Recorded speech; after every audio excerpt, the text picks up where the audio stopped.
who are the actual most valuable players in the league today? Without further ado, let's get into it. Yeah. Hi. I'm on my match in the dark. I'm on my match in the dark. I'm on my match in the dark. I'm on my match in the dark. I'm on my match in the dark. Yo, what's up guys? Jason's here back with another video. And if it's your first time watching, make sure to leave a like, subscribe, and turn on the notification bell so you'll be the first one in the future to see my new video. Today, the topic is about who are the most valuable players in the league. Well, obviously, Giannis, Harden, and LeBron are often the ones that we talk about. But today, my main focus is on the type of players that are not technically the best ones, but all the teams are fighting to get them, which is why I call them the most valuable players in the league these days. You know, when we determine how valuable one thing is, we often look at the number of it. Think about how rare gold is compared to a normal stone you can find in your backyard. Okay, enough explaining, let's get started. So type number 1, which is my favorite, is shooters who can play solid defense. This might sound ridiculous to you since, for a shooter, you have one job to do, shoot the ball. Well, I'm not saying that those normal shooters don't play a role in the game. Think about some of the star shooters, Ray Allen, Danny Green, JJ Redick. But today's NBA requires a solid transition skill and perimeter defense.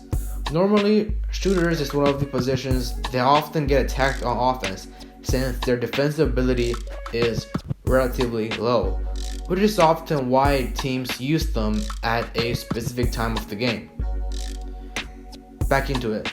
If a shooter can play solid defense, come on, your value will get increased exponentially.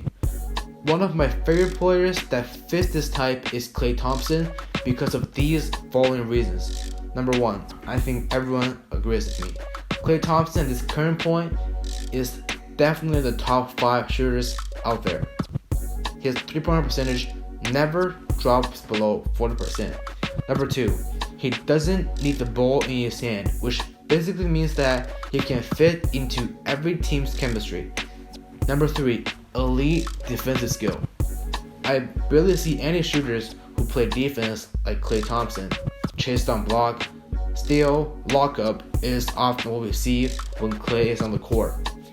Back in the 2014 to 2017 season, there are tons of rumors for trading Klay Thompson. For example, Cavaliers asked to trade Klay Thompson and give Kyrie Irving to the Warriors, but got rejected. Timberwolves asked for Klay Thompson and they will give Warriors Kevin Love, but at the end, the Warriors rejected again. The most important thing I want you guys to know is that no matter how awful Klay Thompson played in this game, he will always bounce back in the next one, which is significant for a shooter.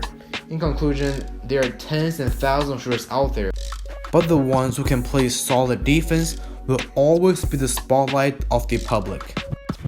Jump into type number 2, forward who can organize the offense. Once again, the value of one subject linked it heavily with the quantity of it. Forward is probably the most talented players in the league these days, such as Kevin Durant, Paul George, Giannis, and Kawhi Leonard. They all can shoot, play defense and transition, but barely any of them can organize the offense, which brings in the player that fits this type, LeBron James. Let's be honest, this man can do everything. But why is organizing the offense as a forward so crucial?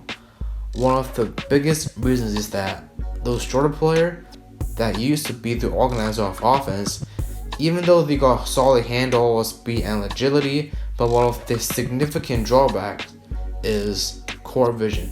At this current point, since forwards can pretty much do all things compared to a guard, they have more threats out there on the perimeter since you have no idea if they're gonna shoot, attack the rim, or transit the team offense, which makes it hard for the other team to choose the defenders to guard the man. I don't know anyone in the league today who can fully stop LeBron James. And now, the third type. Bigs who can play in the transition for offense and defense, block shots, and have minimal shooting ability. Why they're so rare again? The quantity.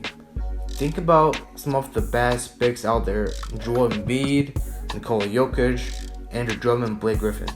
Can any of them do all of the things I said? No. They're either solid shooters or a quality defender, which again brings to the player that not only fits, but perfectly fits for this type. The Greek Freak, Giannis Antetokounmpo.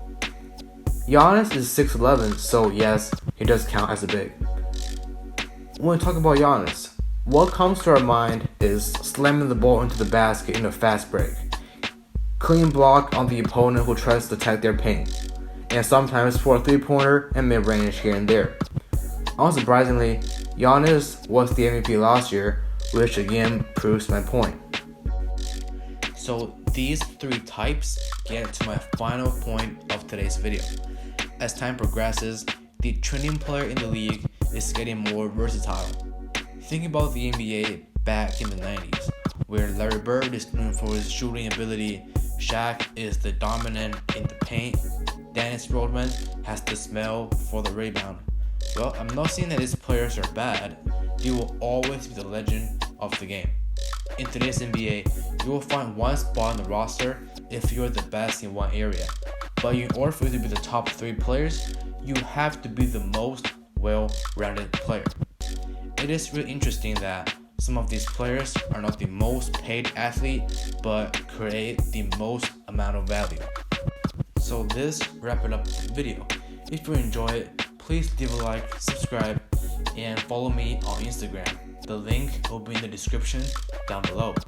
Once again, thank you guys so much for watching this video, and I will see you guys in the future episode. Peace.